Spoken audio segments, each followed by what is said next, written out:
Welcome to Elysium Theatre Company's Durham Shakespeare Festival podcast 2023. Recorded with Durham University to mark the 400th anniversary of the publication of the First Folio, we present interviews with some of the leading Shakespearean actors and scholars in the UK. I'm Jake Murray, Artistic Director of Elysium Theatre Company, and with me is writer and Shakespeare scholar Dr. Pauline Kiernan. Pauline, thank you so much for doing this and joining us. So tell us how you discovered Shakespeare, first of all, and your passion for him. I think I was about 5 years old, and my elder sister was rehearsing a speech for a school recital, and I just got mesmerised by this wondrous-sounding language.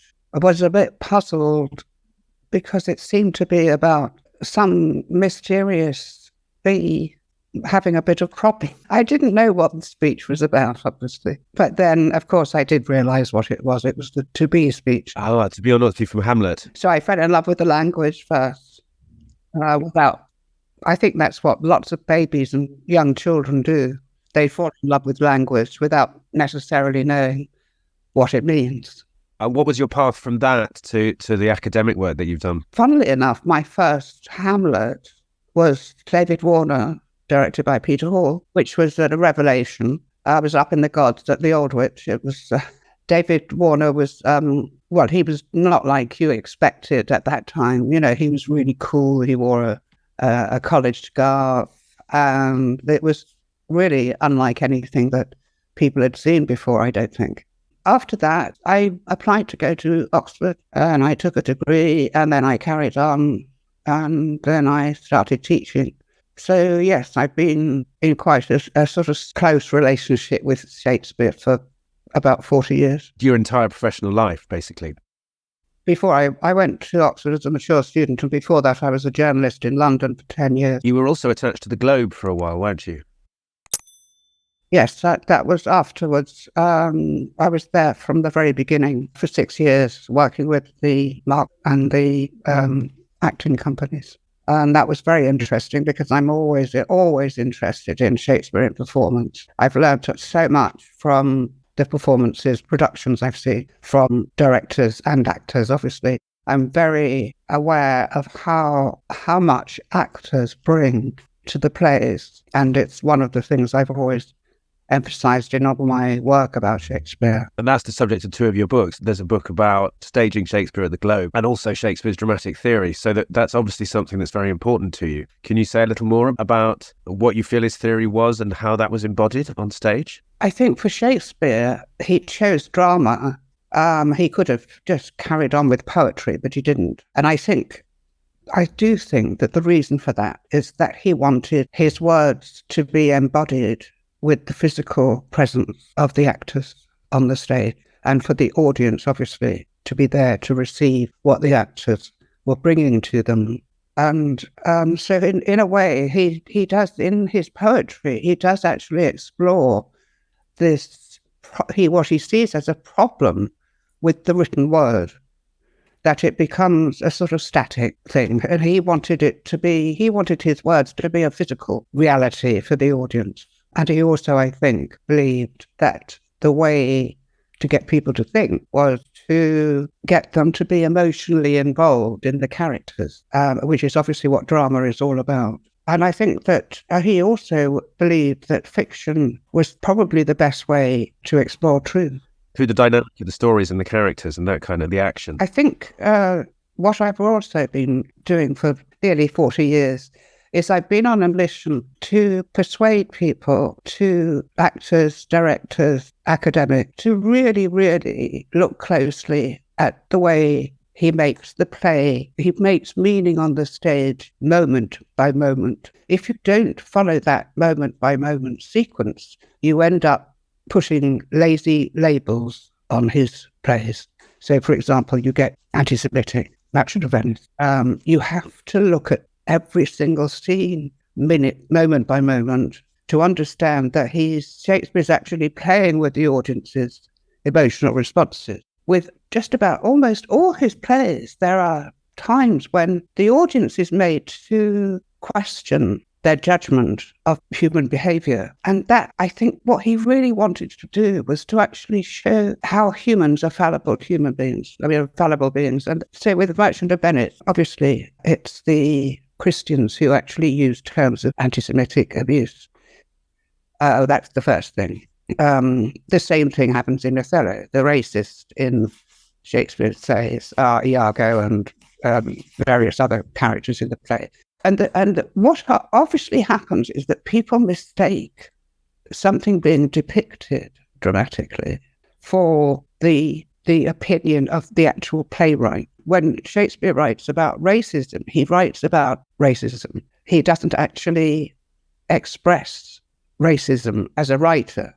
He uses characters on his stage to express things which he's invited the audience to condemn. Because, again, it's minute by minute. 1 minute, you think that Shylock is terrible, awful.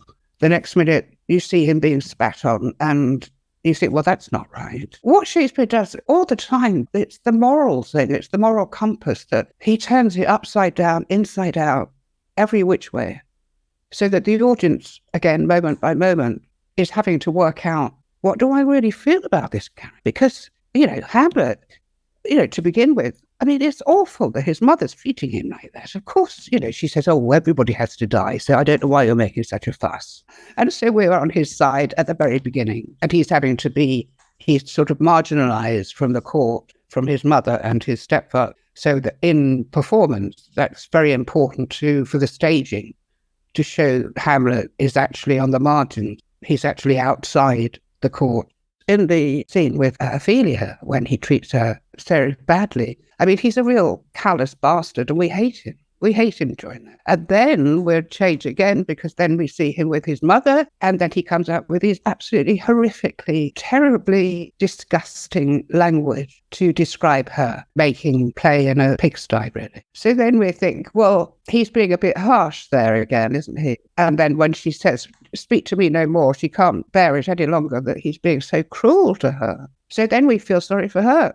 We never really know what we're supposed to be feeling about these characters, because it changes within seconds. I think you put something really brilliantly there, which encapsulates something I've always thought but never been able to express. Because when I started studying Shakespeare, quite often the way in which all those ambiguities were avoided was the idea that Shakespeare had no opinions at all. So you just couldn't really say anything about anything.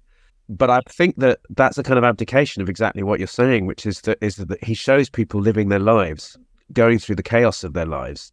And he also can't present a character without showing you their humanity.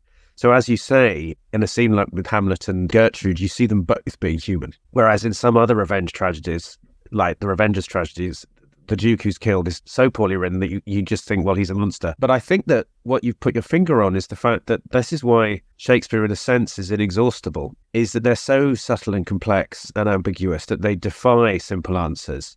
And I think that's what frightens people about them, is that if you want to fit them into an ideological framework, whether it's left-wing or right-wing, you're going to struggle, because they don't do that. He manages to be left-wing and right-wing and everything else at the same time. So he will show you, exactly as you say, you can't deal with racism on stage unless you depict a racist. You have to do that. But that doesn't mean that the racist characters on stage represent what Shakespeare feels. And it's fascinating what you highlight those two plays, Merchant of Venice and Othello, because those make up the subject matter of the conversation with Patterson Joseph, because he famously played Othello, and Merchant of Venice was the play which made him want to act. And as you say, the reason why those plays are complex and controversial and awkward is because he shows it you in the round. There are moments of aching compassion for Shylock, and the famous Alexander Pope comment that he was convinced that Shakespeare meant Shylock to be tragic. It's that complexity. So we need to get back to the original audiences. I mean, obviously we can't know exactly how they responded, but we can kind of suggest what Shakespeare might have been trying to get them to feel. And it's all about feeling. So the terms of abuse that are made, I can't think of any other writer that's been attracted so many terms of abuse. Misogynist, warmonger, anti-Semitic, racist. And those four things, if you actually look at the play, instead of dividing them up into comedies and tragicomedy, it's much better to just look at what he's doing with the characters rather than is it tragedy or is it comedy. For myself, I think Coriolanus is a major, major tragedy. It's one of those plays where Shakespeare's obsessed with this idea of what makes identity. Who are we? What makes us the way that we are? That goes all the way through the plays. Just to bring you back to The Merchant of Venice for a second there, such an interesting one, because what you were saying about what the audience might have felt, and you said in some of your writing, you talked a little bit about the expectation they would have had when they would have seen a character like Shylock, but then the reality of the character. Can you say a little bit about what Shakespeare was playing with there, what their expectations would have been, and how he subverts it? His audience would have been, the only understanding they would have of people who were Jews would be the ballads and various pamphlets which depict Jews drinking children's blood. Terrible, terrible. So you then have to think, okay, I was in the audience and I'm watching Shylock. And 1 minute I think, I don't like him.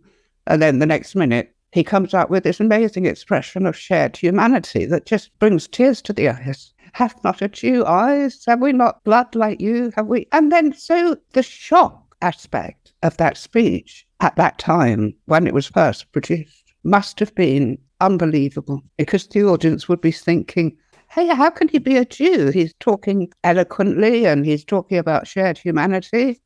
So again, everything gets turned upside down. And it does that again and again and again. And of course, towards the end, I think a lot of people get very frustrated that we then have to go back to Belmont with this stupid couples with their rings and their, and it's like we're still trying to absorb what's happened to Shylock at the end of Act 4. So that he leaves the stage and we are still having to think, was that fair? He's having to be converted to Christianity, he's having to give up his faith. And at the same time, we're watching these couples Christians who had actually subjected Shylock to so much abuse. So we're we're in the middle of this. It's like a turmoil. What are we supposed to think of Shylock? Because it doesn't make sense, does it? And Shakespeare's always kind of putting that to us, really, that things don't make sense. But it's something that I brought up when I was talking to Purteson, is Shylock is denied a fifth act. There isn't that fifth act. Malvolio has a fifth act, but there's a beat to his story that we don't have. And he's such a compelling character. In many ways, he's the most compelling character in the play, but he's not present in that last scene. And I think the one reference to it is the line about "so shines a good deed in a naughty world," that even Portia isn't convinced that what's just happened is necessarily a good thing. There's a bad taste in the mouth that ends the fourth act. It's meant to be there and meant to trouble you all the way to the end, because the big threat to the marriage between Portia and Bassanio is Antonio still. It's whether actually Antonio is more important to Bassanio than her. It's absolutely right what you said. It also makes me aware that in all the comedies, there's always something wrong at the end, like Malvolio going off saying, "I will be revenged on the pack of you," or Don John being arrested, or Jaques refusing to be present at the weddings. There's all a darkness. They're never complete happy endings. It's fascinating in that way. I think the Malvolio is really a good example of the punishment's just too much. And again, we're blindsided again because we're being encouraged to laugh at this stupid man, utterly mobile. He's puritanical, he's really unpleasant, and we really enjoy hating him in a way. But then it all gets too much. It's so over the top, and we're suddenly having to stop laughing because it's awful. And we start to feel for him. So everything's turned round. It's either upside down or turned round. And we're again feeling, what am I supposed to be feeling now? And then, of course, in Twelfth Night too, we've got Andrew Aguecheek, who, again, he's a figure of fun. We can't stop laughing at him. He's just so ridiculous. And then suddenly he says, "I was adored once too." And it just comes out of nowhere. And it just stops us. We're having to think, so somebody loved him once, and he must have loved somebody else. That's right. And also the moment where Belch finally turns on him and just insults him in front of everybody, and Aguecheek takes it silently.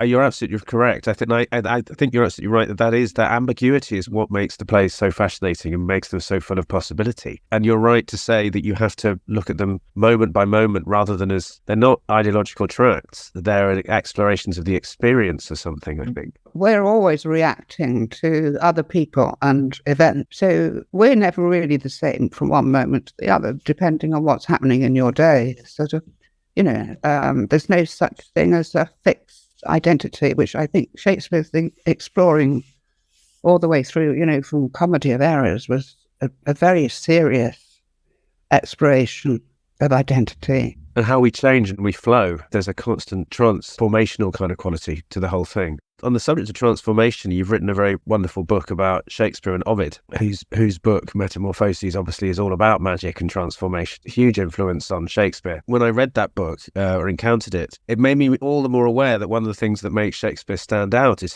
his belief in transformation.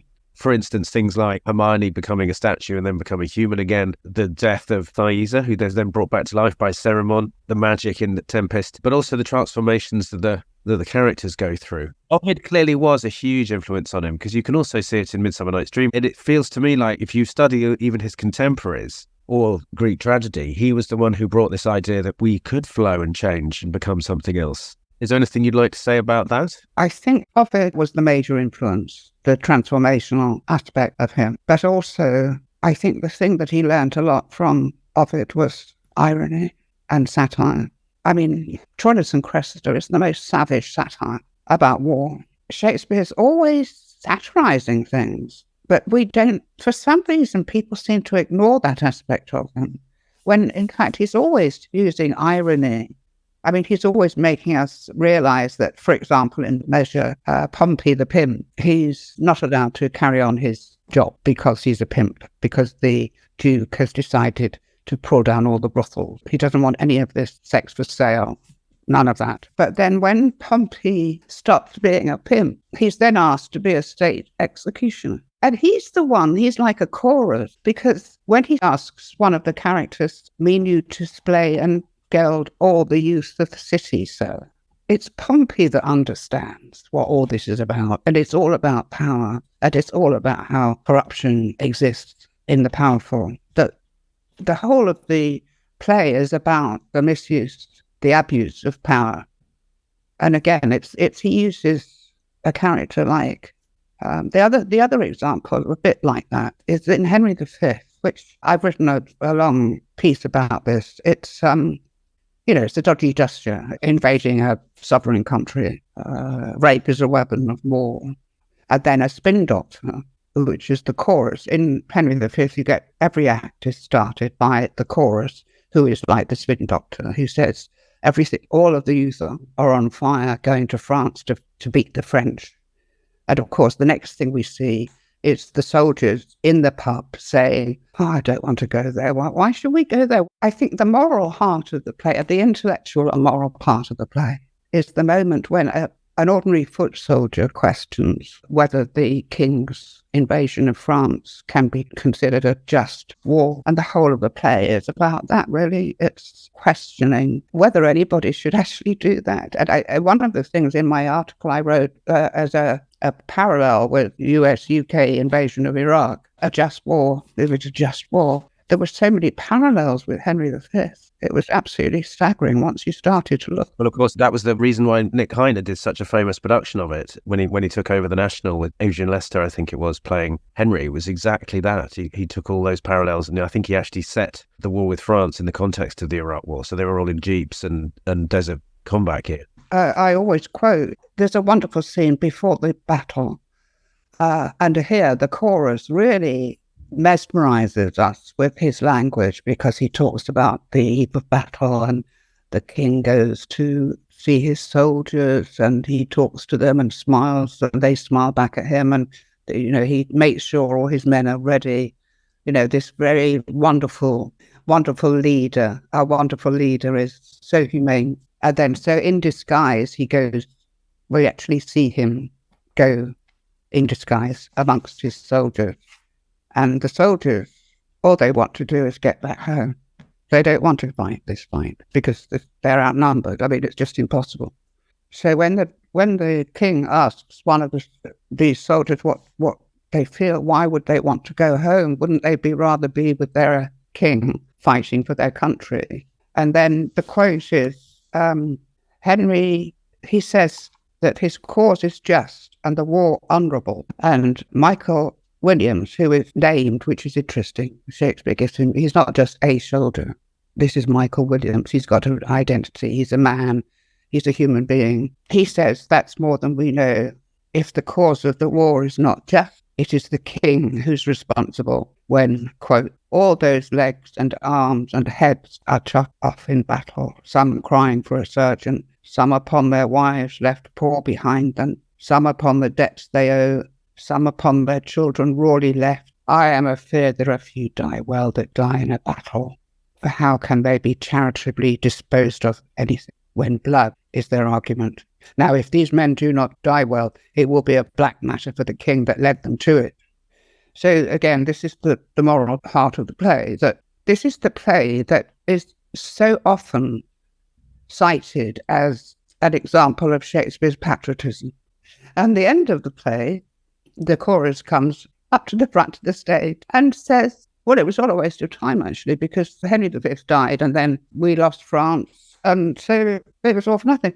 This is a time when the audience, the original audiences, would have been in their sort of national memory, the triumphant Agincourt battle where the English won the battle. So that's what they're expecting on the eve of battle. They're expecting the soldiers to say, yes, let's go, let's beat the French. Instead of that, we've got this soldier, this ordinary soldier, saying, well, hang on, what are we doing? Is this, are we really going to kill people? Is it just? Is it honourable? He's questioning everything.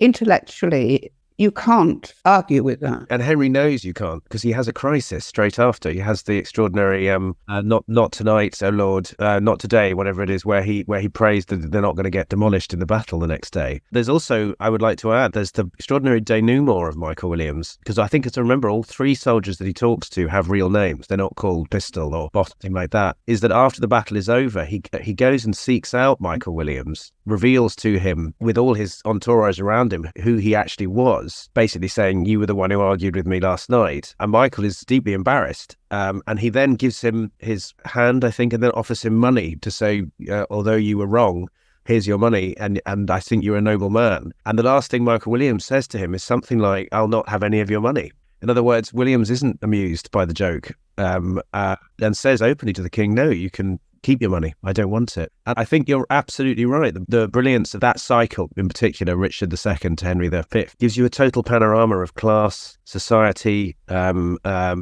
for years, I remember it was only recently looking at Henry IV, how you switch from the Falstaff scenes to the kind of high drama of the Northern Rebellion going on. And then, of course, I remember thinking, why have we got to waste our time with the kind of the Gad's Hill thieving scene? And of course, the point is that he's making is that the thieves at the bottom and the thieves at the top, the Duke's trying to take the kingdom, is just the same thing. It's just on a grander scale. So you're absolutely right. He's constantly undermining and tricking you, and everything's commenting. After the once more onto the breach, wire friends, you see the foot soldiers all going on, and the boy saying, these are fools.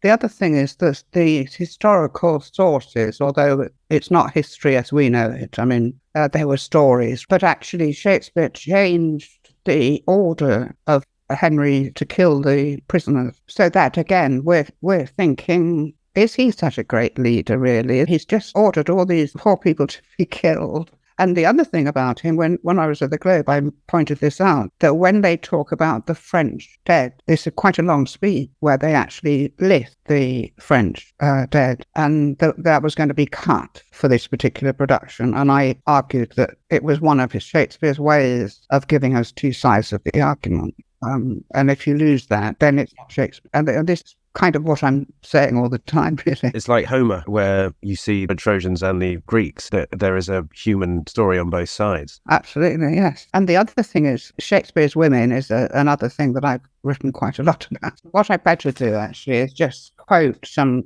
criticism, academic criticism of Taming of the Shrew. A loathing and sexual disgust of women is frequently expressed in the plays. Violence against women is an aspect of the structure of male dominance in Shakespeare's plays.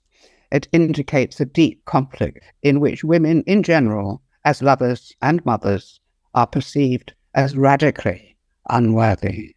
Obviously, there has been very good, valuable feminist criticism of Shakespeare. I'm not denying that, but you do get these horrors. I mean, Taming of the Shrew is always a very, very difficult one because we impose our own sensibilities on the play. If these feminists could have just done a bit of research on historical documents, they would maybe think twice about saying these kind of criticisms, because the whole point about Taming of the Shrew is that it's about wooing and marriage. It's a, quote, flattering dream. So then the stage direction, the players arrive.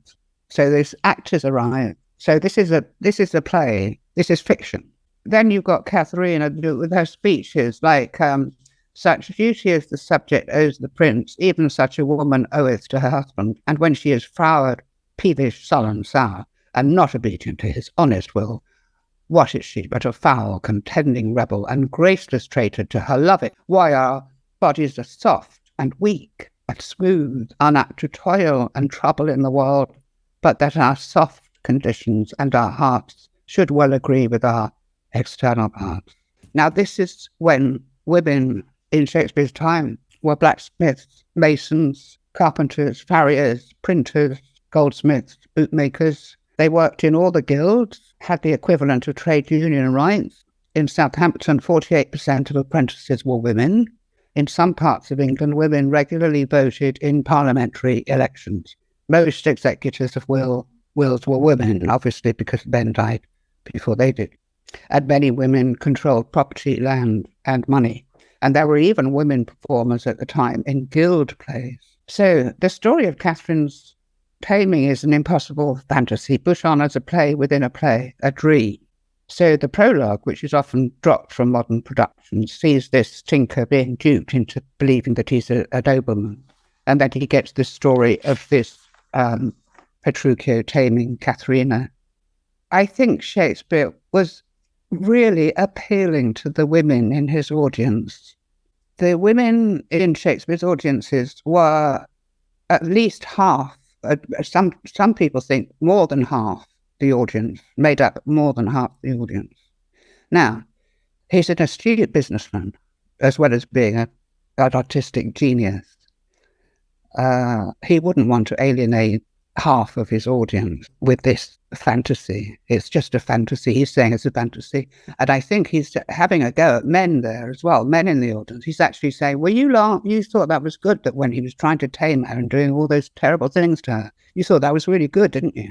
So then he's actually turning around and saying, in your dreams, guys. So the whole of that play becomes, well, it's Shakespeare's play. All the other interpretations are not Shakespeare's play.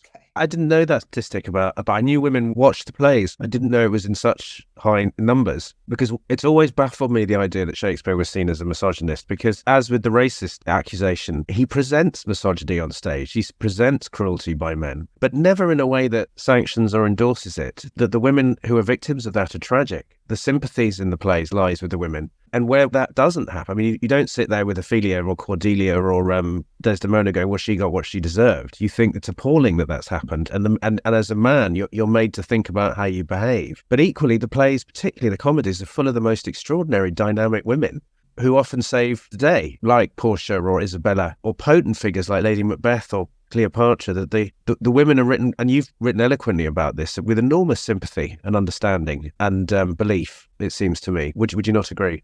I think, yes, I do. And I think that if we look at his condemnation of the way fathers treat their daughters, Capulet is a monster. If you recover the subtext of his speeches towards his daughter, I mean, he's treating her like a whore. It's just disgusting. And here, her father does the same to her. So he seems to have this obsession about cruel fathers. Hermia's father as well. I mean, he says, you're going to go to, if you don't marry this guy, you're going to go to the convent. And then he says, if you keep insisting on not marrying this man, I think we need to pass the death sentence on you.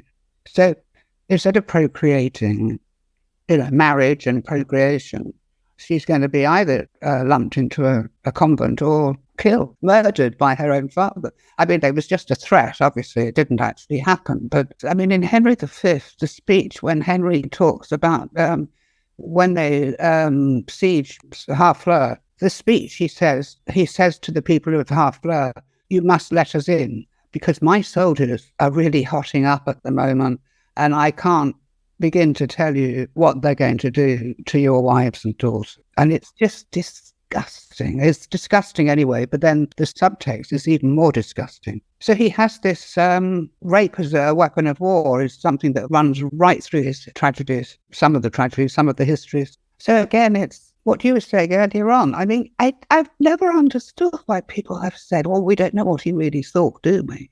I mean, it's just ridiculous because you only have to actually look closely at the play to realise that that he's not so much anti-war, he's actually much more he's exploring what it takes to get frightened young men to fight against all odds. That's what fascinates me.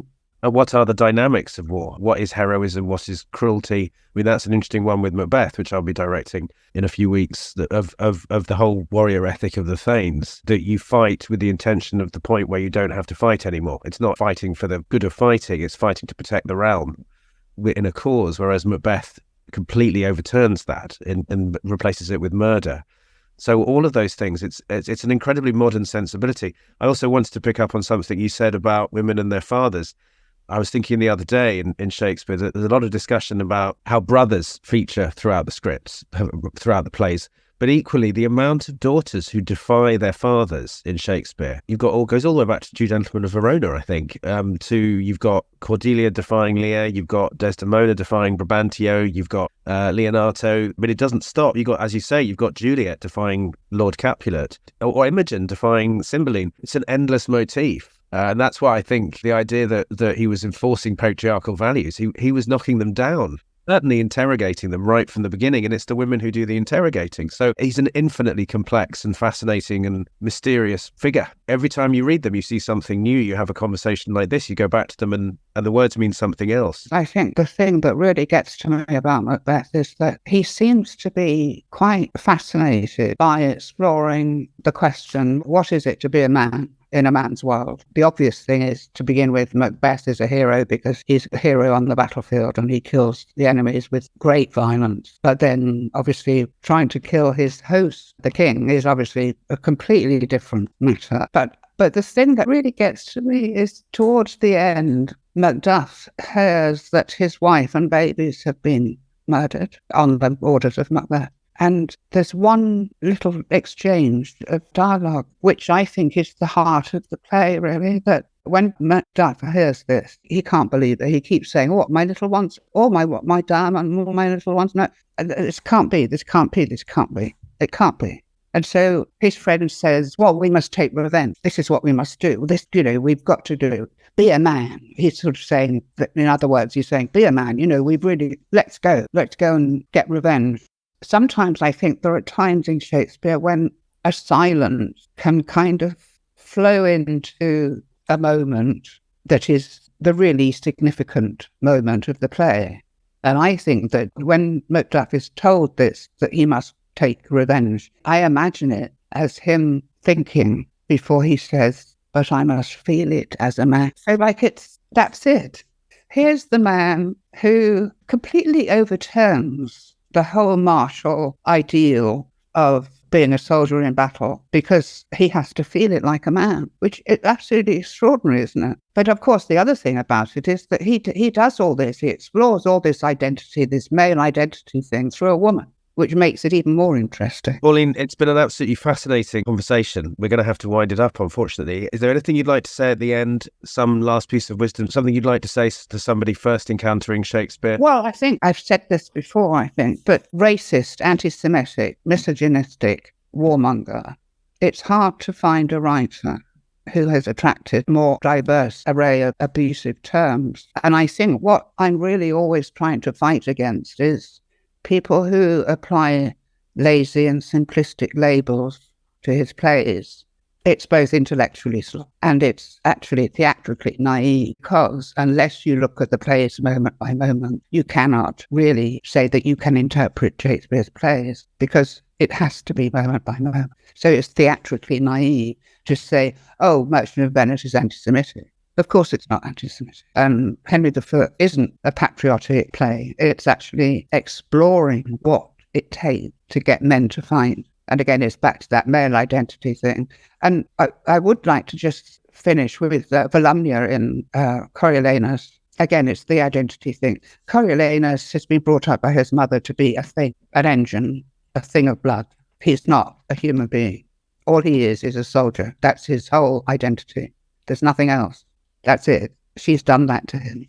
So then when later in the play, he's been banished from Rome and he takes sides with the enemy, Aufidius, and they both go back to Rome to attack Rome. And at the moment when Volumnia, his mother, begs him, she actually goes down on her knees and begs him not to attack Rome. Again, this is silent. It just everything, all the horrific, terrible things about war that we've just been seeing, all of that kind of sort of flows into this silence. And he says, Mother, what have you done? You can't mean to me. And she says, I formed you, I shaped you. And the thing is, at that moment, he can't attack Rome because he is Rome. I mean, he's nothing other than, he's just Rome. He's not a human being and not an individual at all. So when she says, mercy, give us mercy, please do not attack us, he then realizes that he's a human being. She's made him realize something that she's always stopped him from being. And there he is. And he knows that now he can't attack Rome. So he knows that at that moment, he knows that he's doomed, that Aufidius will murder him. So he's lost it. So he finds his identity as a human being, only to then realize that by doing that, he's going to be killed. And of course, it's a very violent, he is actually attacked by the enemy. And it's a really brutal murder. That's one of the reasons I think that Coriolanus is such a major tragedy, because it's about human identity, which I think that's over and above everything. I think that's what Shakespeare really was interested in doing and exploring what it is to be human. And that's a wonderful place to end. Thank you very much, Pauline. Well, thank you. I've really enjoyed it. I'm afraid I get a bit carried away. That was Dr. Pauline Kiernan telling us her thoughts after a lifetime immersed in Shakespeare. To find out more about the Durham Shakespeare Festival 2023, go to our website www.elysiumtc.co.uk.